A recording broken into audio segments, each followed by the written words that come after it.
সমুদ্র শান্তস্নিগ্ধ এক রূপের পাশাপাশি রুখে দাঁড়ালে হয়ে ওঠে ভয়ঙ্কর। আজ আমরা দেখব কিভাবে বিশাল ঢেউ আর প্রচণ্ড ঝড়ের মুখোমুখি হয় সমুদ্রের জাহাজগুলো। প্রকৃতির এই রুদ্র রূপ কি জাহাজের অস্তিত্বকে তলিয়ে দিতে পারে, নাকি মানুষের তৈরি ইঞ্জিনিয়ারিং জয়ী হয় সমুদ্রের কঠিন চ্যালেঞ্জে? চলুন ঝড়ের সমুদ্রের গভীরে ডুব দেই। ঝড়ের সময় সমুদ্রের ঢেউয়ের উচ্চতা গড়ে 2-3 ফুট পর্যন্ত পৌঁছায়, আর ভয়ঙ্কর সাইক্লোন বা হারিকেনের সময় এই ঢেউ 5 ফুটেরও বেশি হতে পারে।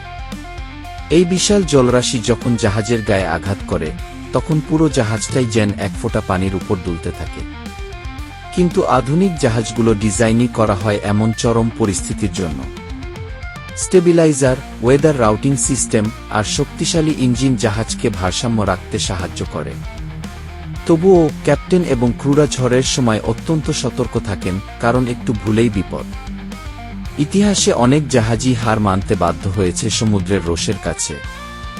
যেমন 1991 সালের পারফেক্ট স্টর্ম, যেখানে 100 ফুট উঁচু ঢেউয়ে আটকা পড়েছিল জাহাজ। অথবা 2014 সালে রোলিং জাহাজের ভাইরাল ভিডিও, যেখানে ঢেউয়ের ধাক্কায় জাহাজ প্রায় উল্টো হয়ে গিয়েছিল। আজকের টেকনোলজি ঝড়ের পূর্বাভাস দিতে পারে, তাই জাহাজগুলো বিপদ এড়িয়ে চলতে পারে। কিন্তু যখনই কোনো জাহাজ ঝড়ের কবলে পড়ে, তখন ক্রুরা হিম্মত আর ট্রেনিংয়ের মাধ্যমেই বেঁচে ফেরে। প্রকৃতির সাথে মানুষের লড়াই এই রকমই চলে আসছে শতাব্দীর পর শতাব্দী। সমুদ্রের রাগ আমাদের শেখায় বিনয়ী হতে, আর বিজ্ঞান ও সাহস আমাদের শেখায় লড়াই করতে। যদি ভিডিওটি ভালো লেগে থাকে, লাইক ও শেয়ার করতে ভুলবেন না। আমরা দেখব। চ্যানেল সাবস্ক্রাইব করে রাখুন। উত্তাল সমুদ্রে তীব্র ঝড়ের মাঝে জাহাজগুলোর টিকে থাকার যুদ্ধ। উত্তাল সমুদ্রে তীব্র ঝড়ের মুখোমুখি হলে জাহাজগুলো যেন প্রকৃতির সাথে এক অসম যুদ্ধে অবতীর্ণ হয়। প্রচণ্ড বাতাসের শীষ, আকাশভেদী বজ্রপাত আর বিশাল ঢেউয়ের আঘাতে জাহাজের কাঠামো কেঁপে ওঠে, যেন প্রতিক্ষণই তার শেষ মুহূর্ত ঘনিয়ে আসছে। নাবিকরা দৃঢ় সংকল্পে হাল ধরে রাখে, প্রতিটি ঢেউকে মোকাবেলা করে যেন প্রাণপণ।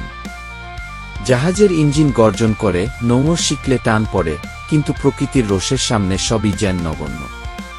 তবুও মানুষের তৈরি এই যান সমুদ্রের অন্ধকার গর্জনের মধ্যেও আশার আলো খোঁজে, একটু একটু করে এগিয়ে যায় ঝড়ের কবল থেকে বেরিয়ে আসার জন্য।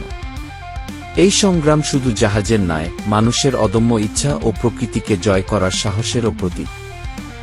দেখুন এই বিশাল ঢেউ। 2-3 ফুট উঁচু জলোচ্ছ্বাস, হুঙ্কার দিয়ে বয়ে চলা ঝড়ো হাওয়া। এমন পরিস্থিতিতে সাধারণ নৌকা তো দূরের কথা, ছোট জাহাজও টিকতে পারে না। কিন্তু এই বিশালাকার কার্গো শিপ, তেল ট্যাঙ্কার কিংবা যাত্রীবাহী জাহাজগুলো কিভাবে টিকে থাকে? আজকের ভিডিওতে আমরা জানব ঝড়ের মুখে জাহাজে বেঁচে থাকার রহস্য।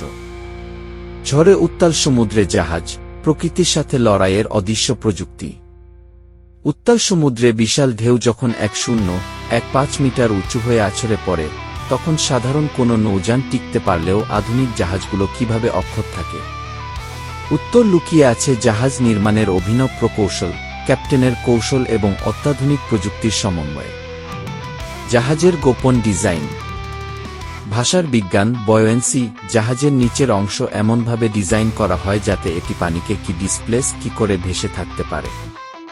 বালাস্ট ওয়াটার সিস্টেম।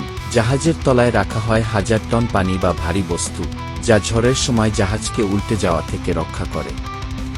ওয়াটারটাইট ডোর। টাইটানিকের ট্র্যাজেডির পর থেকে জাহাজে আলাদা পানিরোধী কক্ষ তৈরি করা হয়, একটি কক্ষে পানি ঢুকলেও বাকিগুলো নিরাপদ থাকে। ঝড় মোকাবিলার প্রযুক্তি। Active stabiliser. জাহাজের নিচে লাগানো থাকে বিশেষ ফিন, যা ঢেউয়ের বিপরীতে স্বয়ংক্রিয়ভাবে কাজ করে ভারসাম্য বজায় রাখে। Storm radar. ঝড়ের গতিপথ আগে থেকে শনাক্ত করে জাহাজকে বিপদ এড়িয়ে চলতে সাহায্য করে। ক্যাপ্টেনের দক্ষতা। একজন অভিজ্ঞ ক্যাপ্টেন জানেন, ঝড়ের সামনে সোজা লড়াই নয়, প্রকৃতিকে বোঝা জরুরি। তারা জাহাজকে ঢেউয়ের সাথে 4-5 ডিগ্রি অ্যাঙ্গেলে চালান, গতি কমিয়ে বাড়ান এবং ইমার্জেন্সি প্রোটোকল মেনে চলেন। ইতিহাসের শিক্ষা।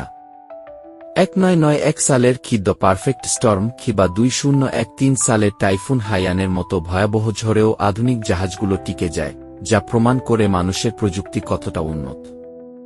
মজার তথ্য, বিশ্বের সবচেয়ে বড় জাহাজ কে এভার অ্যাকর্ড 400 মিটার লম্বা, একবার উত্তাল প্রশান্ত মহাসাগর পার হয়েছিল। এর 20টি ওয়াটারটাইট কম্পার্টমেন্ট তাকে নিরাপদ রাখে। শেষ কথা, প্রকৃতির রোশানলেও জাহাজ শুধু ইস্পাতের পাহাড় নয়, এটি বিজ্ঞান, প্রযুক্তি এবং মানব দক্ষতার এক অসাধারণ সমন্বয়। আপনার কি মনে হয়? কমেন্টে জানান।